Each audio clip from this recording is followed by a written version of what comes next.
Atenção.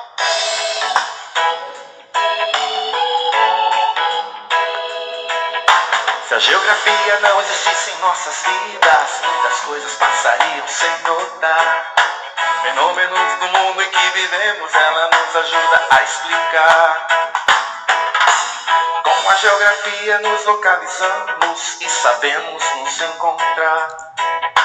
O mundo se torna simples e assim podemos estudar. Com a geografia, relevos, planaltos e climas, sabemos diferenciar. Fala galera, tudo bom com vocês, gente? Beleza pura. A vez da geografia aí, né? Bom, eu tô aqui para enviar para vocês as atividades curriculares complementares de geografia. Bom, o pessoal ano passado fez aquelas atividades, enviou aí para vocês, né? Mas eu não fiz, então nós vamos começar do zero, não tem problema nenhum, mesma coisa, é bom que a gente já começa tranquilo. Então eu quero dizer para vocês o seguinte: nós vamos nos concentrar nessas ACCs, atividades curriculares complementares de geografia, e dizer a vocês que eu estou enviando 3 atividades, a mesma coisa lá da filosofia.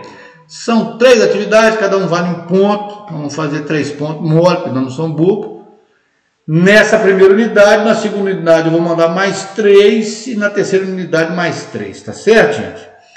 Então nós vamos iniciar hoje esse trabalho, né, dessas ACCs, que é muito importante de serem feitas, porque vai já trazendo de volta a gente, resgatando a gente para a sala de aula, tá ok? Eu mesmo estou aqui fazendo essa aula para vocês, para ajudar. Não interessa se você está aí, eu estou aqui, isso é aula, gente, é tranquilo, tá?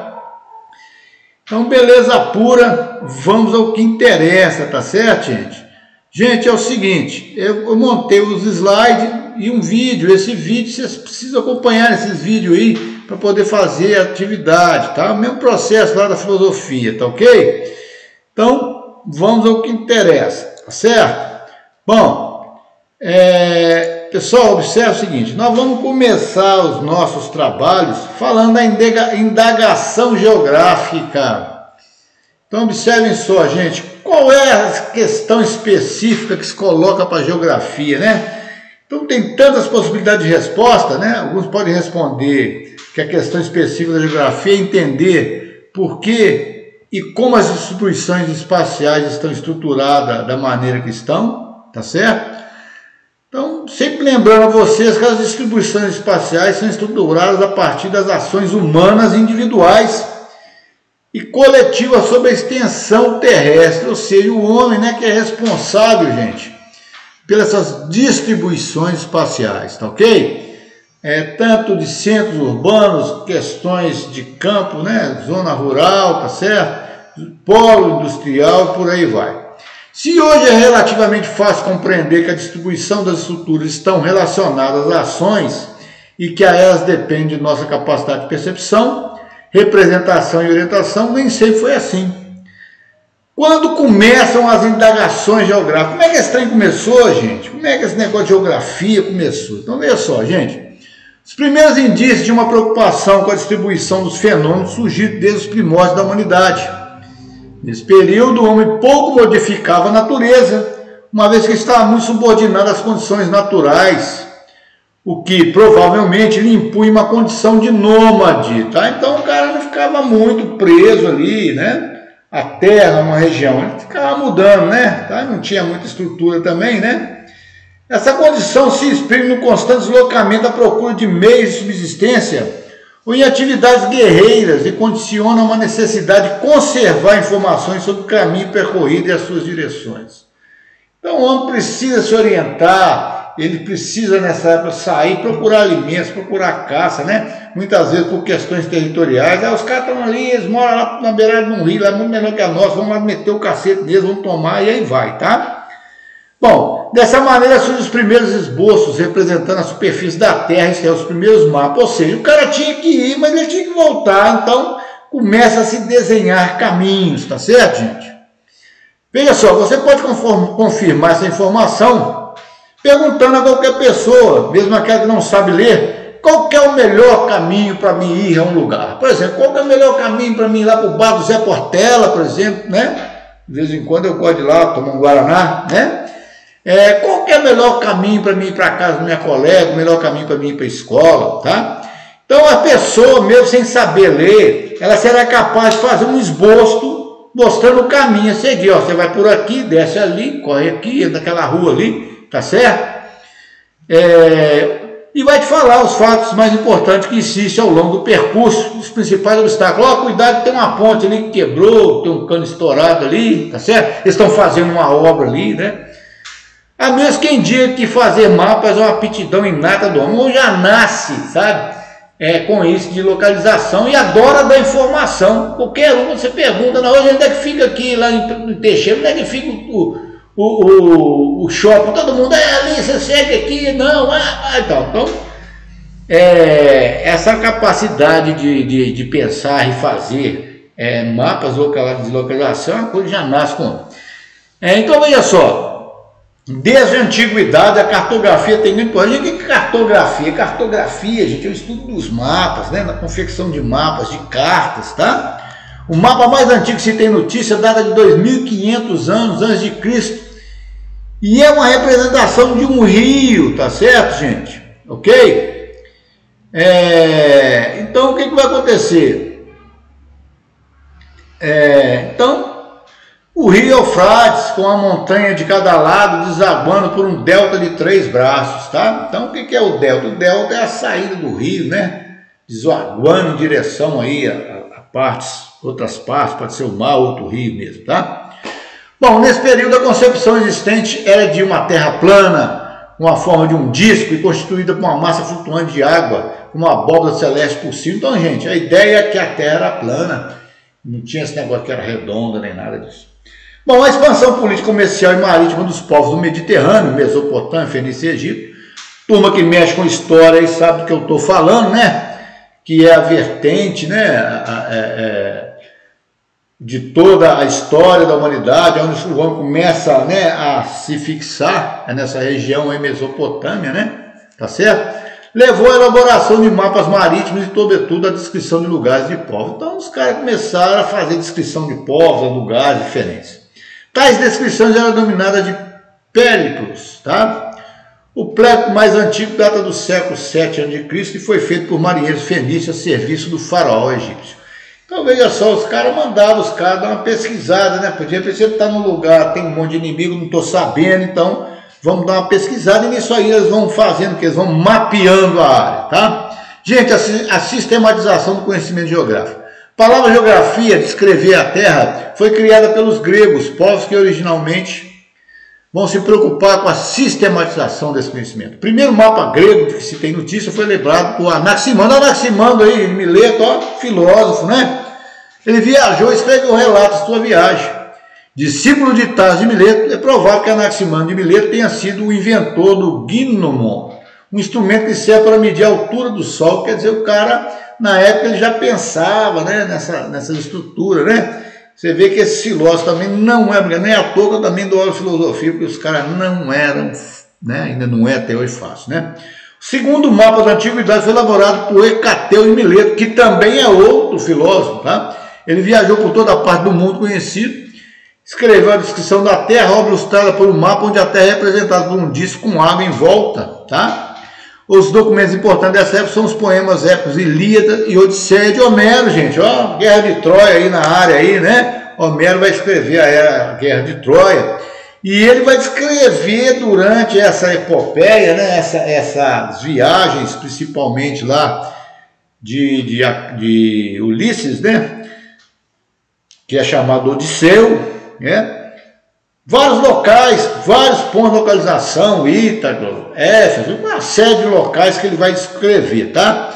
Então esses poemas, né, esses poemas épicos, conhecidos e apreciados por seu valor literário, pelas informações geográficas, contidas na descrição dos lugares distantes das longas viagens marítimas. Engraçado que algumas localizações, como a Trácia e tal, existem. A Trácia, por exemplo, é a Turquia, tá? Então existe. Troia, por exemplo, também está próxima à Turquia, aí vai, tá?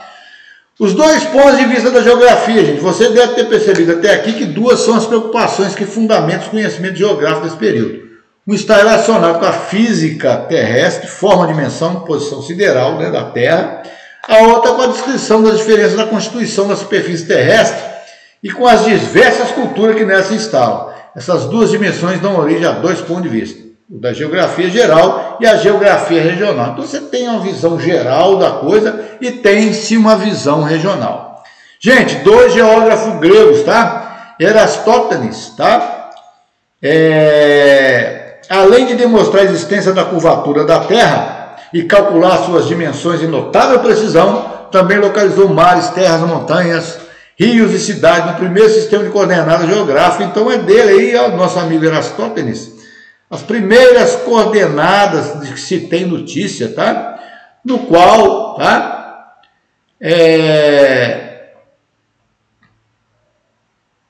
Só um minutinho que eu perdi aqui um pouquinho, gente, tá? Peraí. Estavam presentes as latitudes e as longitudes, tá ok? Então o cara já tinha noção de latitude e longitude. Estudou ainda questões relativas à hidrografia, climatologia, os rios, né, gente? O clima, as zonas climáticas cheias dos rios, notadamente aquelas relativas ao rio Nilo, tá? Contudo, os níveis de generalização traziam consigo margem de erros considerados, fortalecendo a abordagem regional. Então, é claro que naquela época, né, não é uma coisa muito precisa. Depois vai aparecer o Heródoto, tá? Filósofo, historiador, considerado o pai da história, gente, da geografia. Então, o pai da história é Heródoto, da geografia, esse cara mesmo. Ele inseriu a história dos povos no contexto geográfico. Suas crônicas registram a gênese da geografia regional e retratam os mais diferentes e distantes países. São conhecidas suas viagens à Fenícia, ao Egito e à Babilônia. A estudar as cheias do rio Nilo, Heródoto associou a sua desembocadura à letra grega delta. Então, gente, delta do rio, foi Heródoto que deu o nome, né? Tá? Razão pela qual é encontrada até os dias atuais a foz em delta nos livros escolares. Então é o delta do rio Parnaíba, é o delta do rio Jucuruçu, é o delta do rio Caravelas, e por aí vai, tá certo, gente?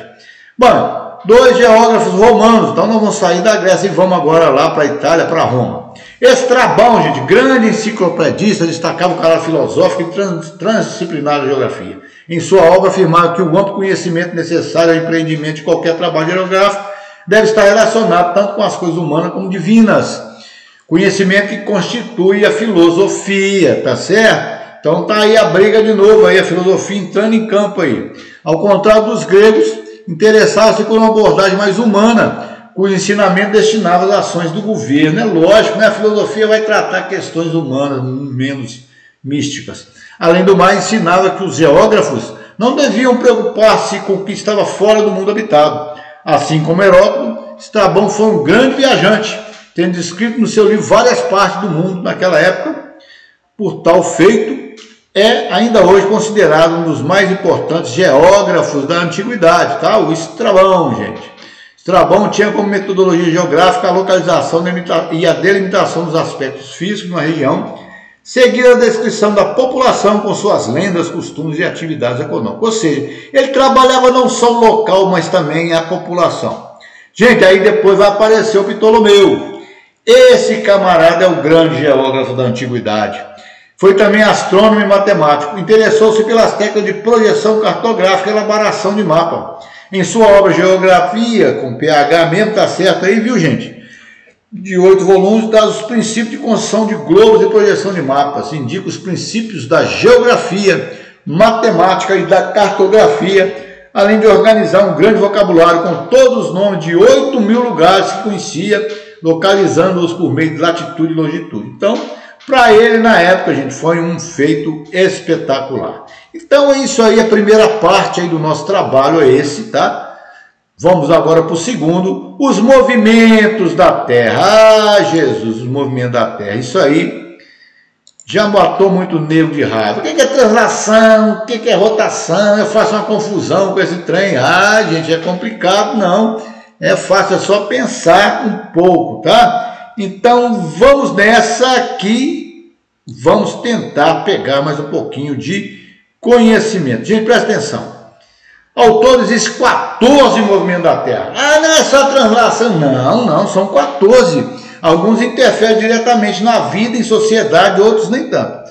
O planeta Terra não é estático no universo, ele não está paradão não, ele fica lá movimentando, rodando, né? Tá? Assim como acontece com todos os outros corpos celestes. Todo corpo celeste se movimenta.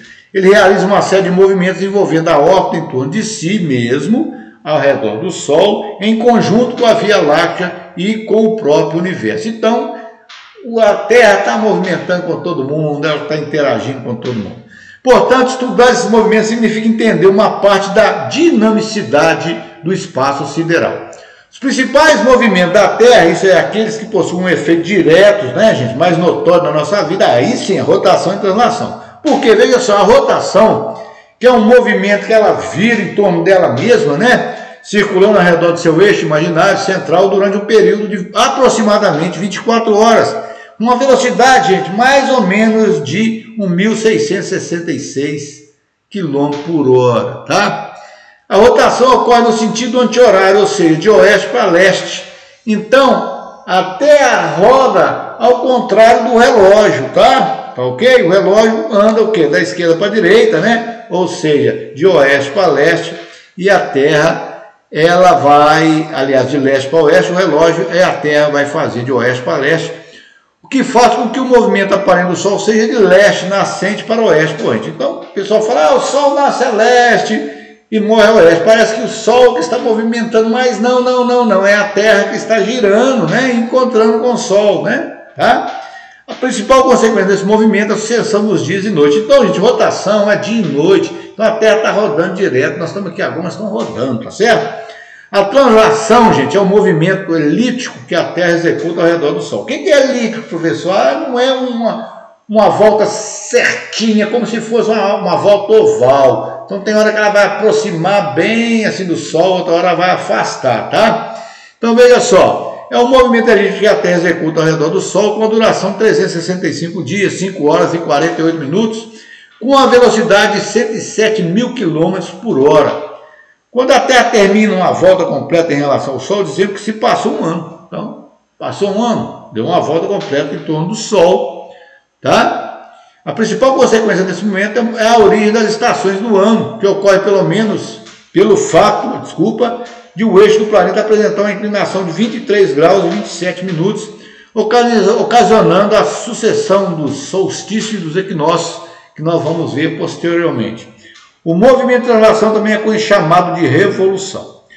Então tá aí, gente, alguns movimentos, tá? Vou passar mais alguns para vocês. Além desses dois movimentos principais, a Terra possui três importantes movimentos que não possuem uma influência muito notória sobre a humanidade, mas que são importantes para originar outros movimentos. Essas variações, a precessão, a nutação, deslocamento, periélio, gente, a processão ou precessão dos equinócios. É um movimento giratório realizado pela projeção de eixo de rotação terrestre no sentido horário, com duração cíclica de 25.770 anos. Então ela vai fazer esse trabalho nessa quantidade de anos aí.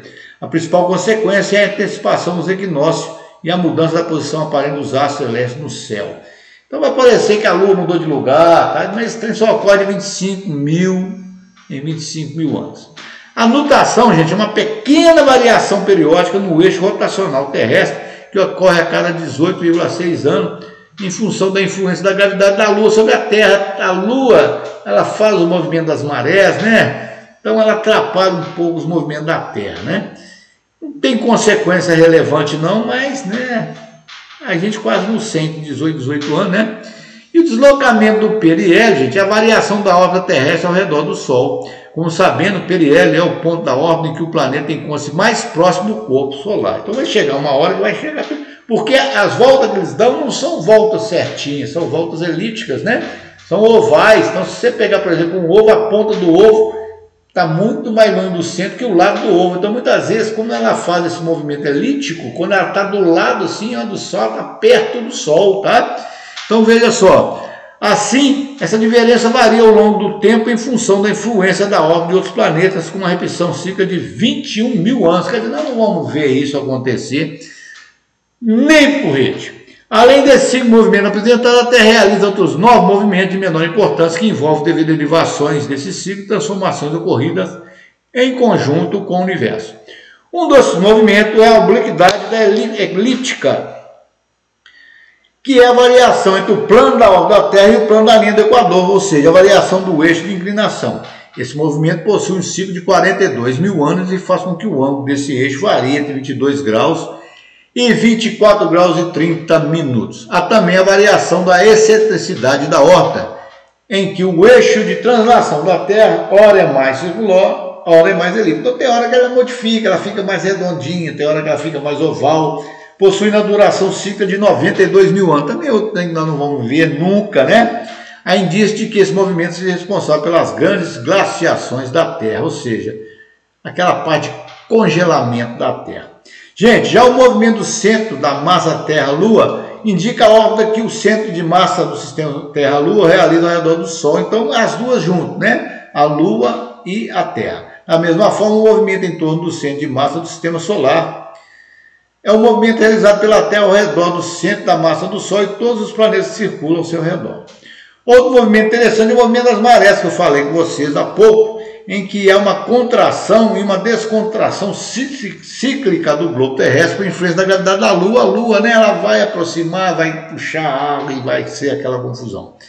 Mais conhecida como influência desse movimento é a variação das marés. A Terra também realiza alguns movimentos imprevisíveis com pequenas variações em suas órbitas, fenômenos ocasionados pela influência dos demais planetas solares, Vênus e Júpiter. Esses movimentos são chamados de perturbações planetárias. Então, toda vez que um lá quer arredar um móvel do lugar, dá uma mexidinha na Terra, tá certo, gente?